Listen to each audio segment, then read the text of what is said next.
Fala, meus catatais, tranquilidade? Vamos aqui, conforme combinado aí e pedido por alguns, fazer uma resivão FUVEST 2026 envolvendo aí geopolítica, tranquilo? Lembrando que nós tivemos um ano de 2024, 2025 bastante tensos quanto à geopolítica mundial e à reorganização dos poderes, tranquilo? Desde a ascensão do governo Trump no início de 2025, a transição Biden-Trump, como os poderes vão se rearranjar. Selecionei alguns conflitos aqui mais importantes para bater um papo rápido com vocês, entre eles o conflito envolvendo o Oriente Médio, ali na região do Oriente Médio, lembrando que nós temos alguns pontos estratégicos ali do ponto de vista comercial, os estreitos e o grande canal de Suez. Meio óbvio falar isso para vocês, mas eu acho pouquíssimo provável a FUVEST cobrar Hamas e Israel. Talvez uma luta contra o terrorismo, retomando ali a guerra ao terror de 2001, iniciado com 11 de setembro de 2001. Maravilha? Então, o que eu entendo ser mais provável para a FUVEST? Eu acho que a FUVEST vai abordar ali Irã, desde a deposição do Shah Reza Pahlavi pai, no fim da Segunda Guerra Mundial, até a Revolução Islâmica de 79, onde há um afastamento do Irã em relação aos Estados Unidos, sendo um ponto de desequilíbrio dentro do Oriente Médio. E ali nós temos a ascensão de um governo teocrata xiita, uma minoria persa dentro de um mundo árabe. Perfeito? Mais recentemente, o programa nuclear iraniano ganhando muita força, que é um assunto que eu acho bastante pertinente, a gente vai falar daqui a pouco disso em outra tensão, tudo bem? Então ficar muito atento ao Irã, ao posicionamento do Irã, aos aliados ou os grupos apoiados pelo Irã, dentro desse contexto, como a Unicamp cobrou. Mas vai voltar a falar de Irã? Provavelmente, acho que é uma boa aposta aí. Depois falar da Síria, e, enfim, o último país a ter seu líder deposto, naquele contexto da Primavera Árabe que começa lá em 2010. Perfeito? A gente tem 15 anos de um processo para a derrubada do governo de Bashar al-Assad. E esse ano, Bashar al-Assad cai e assume o líder do HTS, um grupo radical derivado da Al-Qaeda. Voltamos ao 11 de setembro. Ele assume publicamente uma postura menos radical, ou seja, um afastamento do tronco religioso do HTS. Então, teoricamente, teremos um governo mais tranquilo na Síria. Mas tivemos perseguições aos alauítas do clã ou da etnia na qual o antigo presidente ou ditador Bashar al-Assad participava. Perfeito? E aí é muito legal a gente pensar num contexto mais amplo.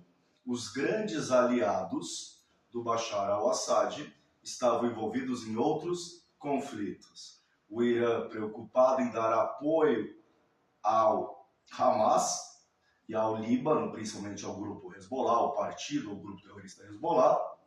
A Rússia envolvida no conflito com a Ucrânia ainda, tudo bem? Isso há um enfraquecimento do apoio internacional ao governo de Bashar al-Assad. Maravilha? Outro ponto na Ásia que eu pensei em falar com vocês é a clássica China. E aí, se falar de China, não tem como não falar de BRICS, não tem como não falar de desdolarização da economia mundial, ok? E do clássico processo de desglobalização. Outra coisa importante, expansionismo militar chinês, principalmente para o Mar da China Meridional, e as grandes obras de infraestrutura da China no mundo inteiro. Então a gente está aumentando a presença do capital chinês no mundo inteiro. Tudo bem? Taiwan, questão clássica, tá? O FUVEST gosta muito, tem resgatado questões da Guerra Fria.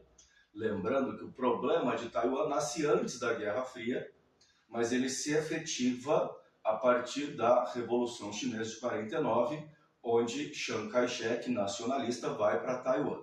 Tudo bem? E ali começa uma disputa territorial em Taiwan. E aí a China vem querendo cada vez mais tirar essa província problemática da sua autonomia. o que segura um pouco a independência política e não reconhecida internacionalmente de Taiwan? A ideia da produção de semicondutores, certo? Não há uma grande produção de semicondutores ainda em Taiwan. A UERJ, no meio do ano, cobrou uma questão da produção desses semicondutores dentro dos Estados Unidos. Ou seja, o mundo tentando se libertar de Taiwan.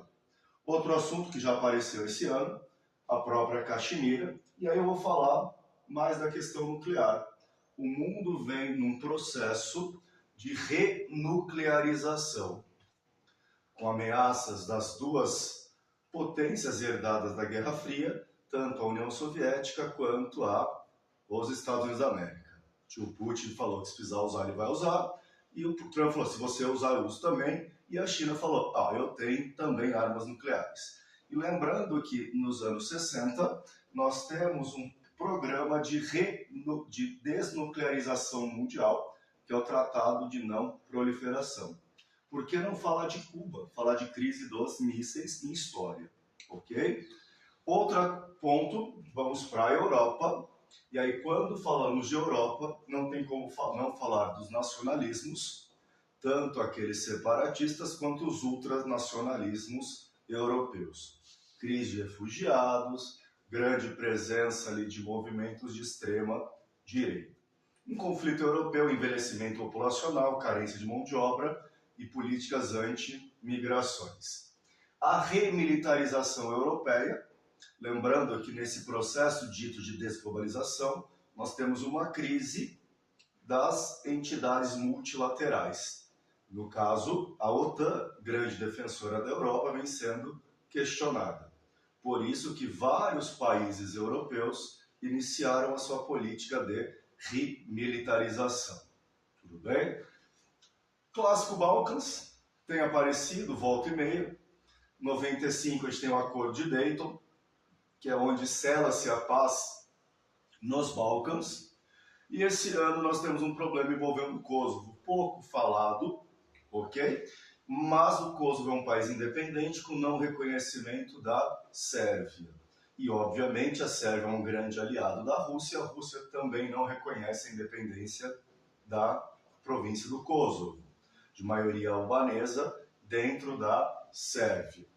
E aí, Sudeste Europeu, Balcãs, Macedônia do Norte, questão do Enem. Então fica atento aí, e várias matérias ao longo do ano, tanto de jornais, que a FUVEST pega muito, falando dessa região. Então, houve um resgate mais recente dessa região dos Balcãs ali. Tudo bem? O Cáucaso, clássico, tá? Região ali da Armênia com Azerbaijão, o Nagorno-Karabakh, envolvendo questão energética. Então, o Cáucaso, uma região montanhosa que separa o Mar Cáspio do Mar Negro. Ucrânia, perfeito, Crimeia anexada para a Rússia, questão de reconhecimento, questão de anexação territorial. Maravilha? O Cáucaso tem alguns problemas fronteiriços e de nacionalidade. Então, o próprio Nagorno-Karabakh, um território ocupado maioria armênia, mas que pertence ao Azerbaijão. Um dos conflitos que o presidente americano falou que resolveu e evitou uma grande guerra também nesta região. Tudo bem? África, vão para os clássicos, minerais críticos, era tecnológica, República Democrática do Congo, o berço da ocupação europeia. Ok? Neopanafricanismo, uma nova independência da África, com ditaduras militares ou com golpes militares a pedido da população.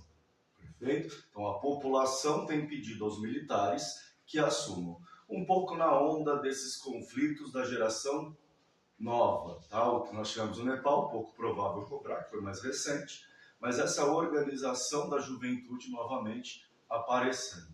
Que volta aqui, meus anjos, ao que começa no Norte da África em 2010 e explode aqui na Síria, esse ano, que é o povo organizado derrubando governos. Olha como no intervalo de 15 anos nós temos esse fenômeno se repetindo. Qual que é a diferença? Aqui todo mundo está junto. A partir daí a gente cria uma segregação, uma polarização muito extrema. Tá? Então, a desunião, a polarização, e aí vai entrar na ideia dos algoritmos para vocês, rede social, começa em 2010 e está voltando a acabar aqui quando a gente fala dessas novas manifestações da geração Z. Tudo bem? Sudão, clássico Sudão, pelos todos os seus problemas, desde o surgimento do 54º país, o Sudão do Sul, ao genocídio, ao massacre histórico que existe no Darfur, tudo bem? E, obviamente, o próprio conflito interno no Sudão, desde a derrubada do governo do Omar, que é um dos líderes aí duradouros da África. Óbvio, regiões críticas da África, Sahel, ano passado o FUVEST trouxe, então não apostaria de novo em Sahel. Mas essa faixa do panafricanismo está muito próxima à região do Sahel. Ok? América Latina, talvez El Salvador, para falar de política de restrição, ou discutir as superprisões, sociedade do controle, não a sociedade disciplina do Foucault. Tá? E dois exemplos clássicos da América, um mais voltado a uma política totalmente neoliberal, a Argentina e toda a crise do governo Milei, resgatando ali uma luta contra o peronismo, e a própria Venezuela. Quando falamos de Venezuela, temos que lembrar que é o primeiro país a se libertar da influência do neoliberalismo, com o que a gente chama de onda rosa latino-americana, ou, na Venezuela, o bolivarismo. Perfeito? No mais, o que a gente espera da FUVEST? Uma prova muito transdisciplinar, uma prova que vai cobrar de vocês um conteúdo mais aplicado à realidade. Tudo bem? Aquele forte abraço e boa prova no domingo.